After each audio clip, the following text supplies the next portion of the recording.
Okay, you guys, what is up? The King of Lightning is here today to give my thoughts on the latest episode of Naruto Shippuden.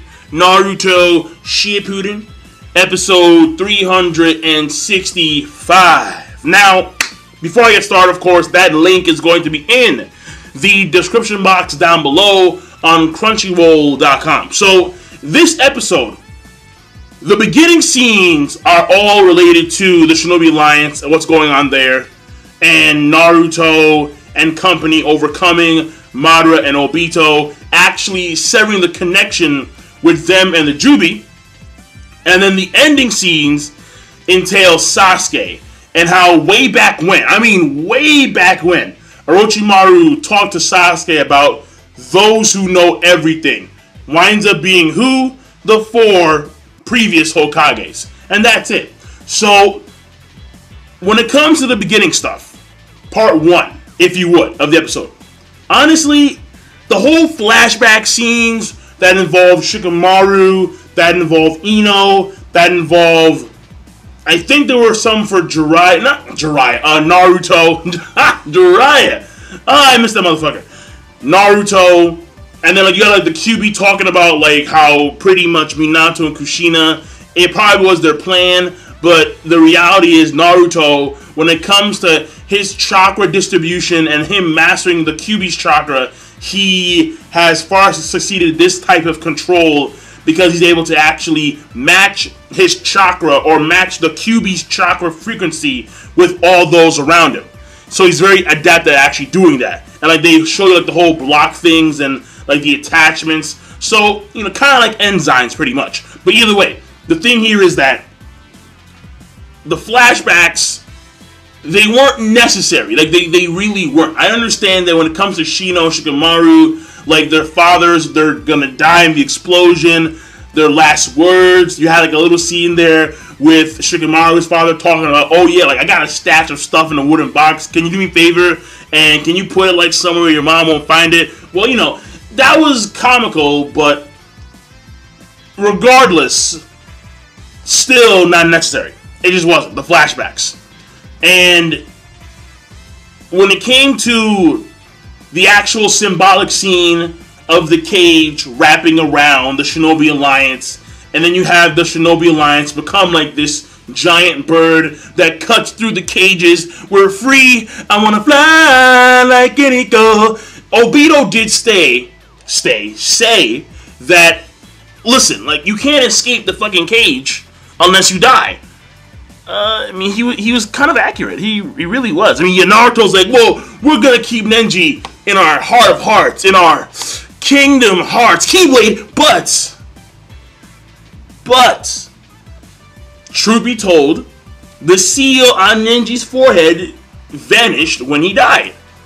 And in that sense, he was freed from his curse. Obito's words, even though this guy loves running his fucking mouth, he was on the money there. He was on the money. I can't deny it. He was on the money.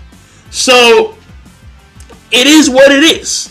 And Madara tries to assist Obito, giving him more chakra, but the Ina Shikacho combination, as well as the giant chakra Kyuubi bird, with Naruto being the beak, and then we have Naruto sever the connection with Obito to the Jubi. Then you have a combination with Rock Lee and Might Guy. Might Guy being the jump point, and then you have Rock Lee put a Sonic the Hedgehog, boing, and then just straight up kick Madara Uchiha in half. And listen, there are gonna be so many cats oh shit, dog! Oh, Rock Lee cut Madara in half! Let me chill. Sit the fuck down. What are you talking about? Madara's his fucking chest is attached to the goddamn Jubi. For Christ's sakes. Niggas were hyped when that shit happened in the manga. Oh shit, Rock Lee, dog. I'm fucking shit. What is that shit? Chill. He's fucking Rock Lee. He's a capital loser. Are you kidding me? Fuck out of here. Fuck out of here. Fuck out of here. Alright. Moving on. So that stuff was overall, it was okay. The animation, I thought should have been a lot better, to be quite honest. Oh yeah, I forgot. There was a fucking there was a Nenji flashback involving Rock Lee. So yeah, more flashbacks. One day, we're gonna settle the score. your ferocious fist versus my gentle fist. Like, whatever. Just whatever. So, again, too many flashbacks. So that stuff was like, okay, subpar at best, to be quite honest. Now, when it comes to the part 2 of the episode, I like seeing the Hokages, and then, lo and behold, the best Hokage in the world, Tobirama, makes his appearance. Oh, yeah!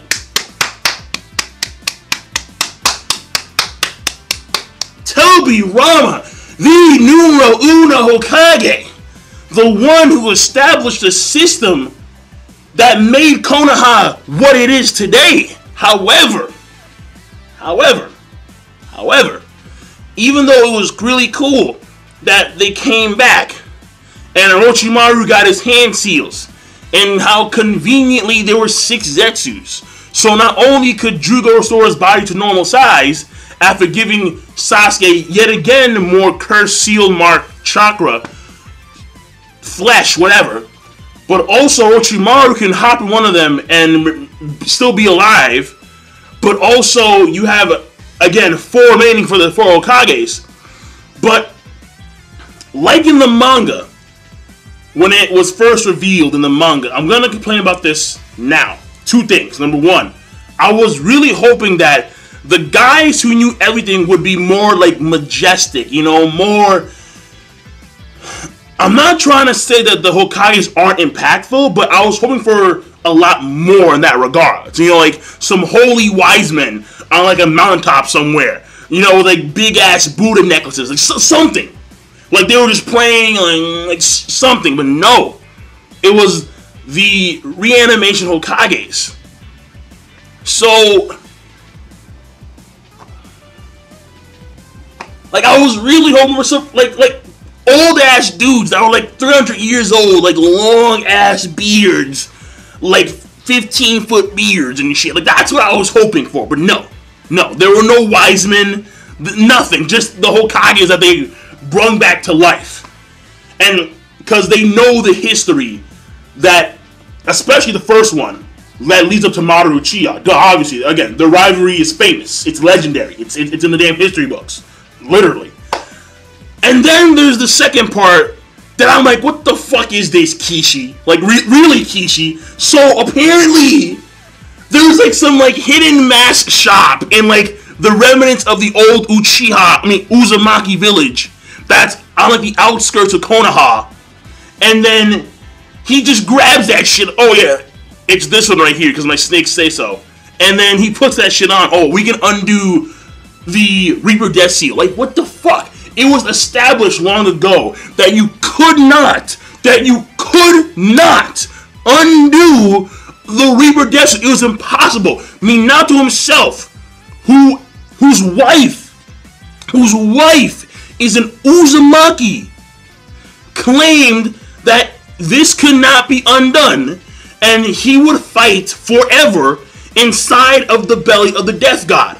So, because he said that means that Kushina herself and Uzumaki was not aware of a way to actually counter the Reaper Death Seal. Are you kidding me? And in the manga, it was even more bullshit. Because in the manga, Orochimaru said that some guy, some dude, some unknown fucker gave him intel. Like who? Fucking Yahweh? Like what's going on? No, it's a load of shits. It's a giant load of pig shit. And it's pissing me off a little bit. Because, honestly, the Kages are cool. But, in respects to the story, they should not be back. They really should not be back at all. Fucking, I mean...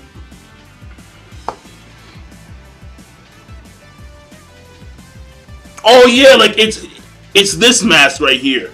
This one that can actually counter the Reaper Death Seal. And you gotta cut your own stomach open. So what if there was a dude who could do that shit, who would just like regenerate on the spot? He'd be ping. He'd be good to go. Oh my god. So according to the context of the preview, It looks like we're gonna get flashback of like the good old days of Hashirama Senju and Maru Uchiha. That's the way it rolls.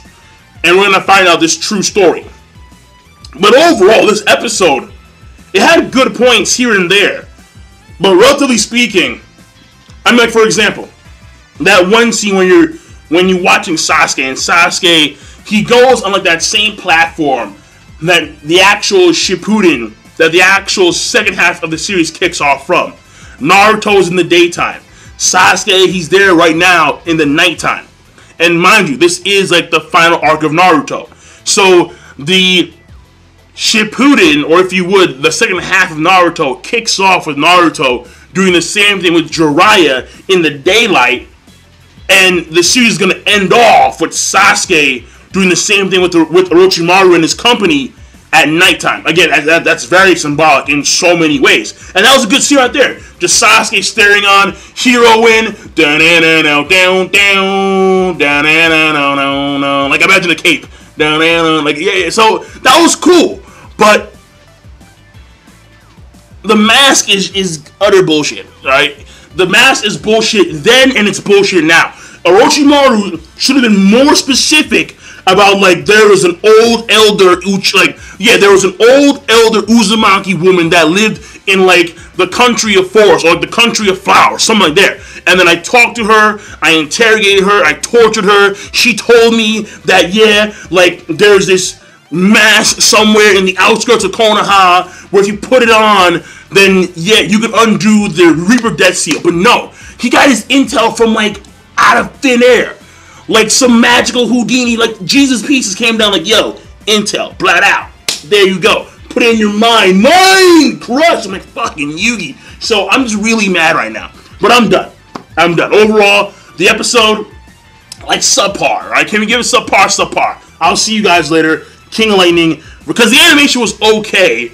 The pacing was fine, but they had flashbacks and shit. Which, of course, and then the story progression is clearly there, but some of it just utter bullshit. So the Hokage is awesome, but still, the mask, no, honestly, fuck it. Subpar plus. I'll be generous. Have a nice day.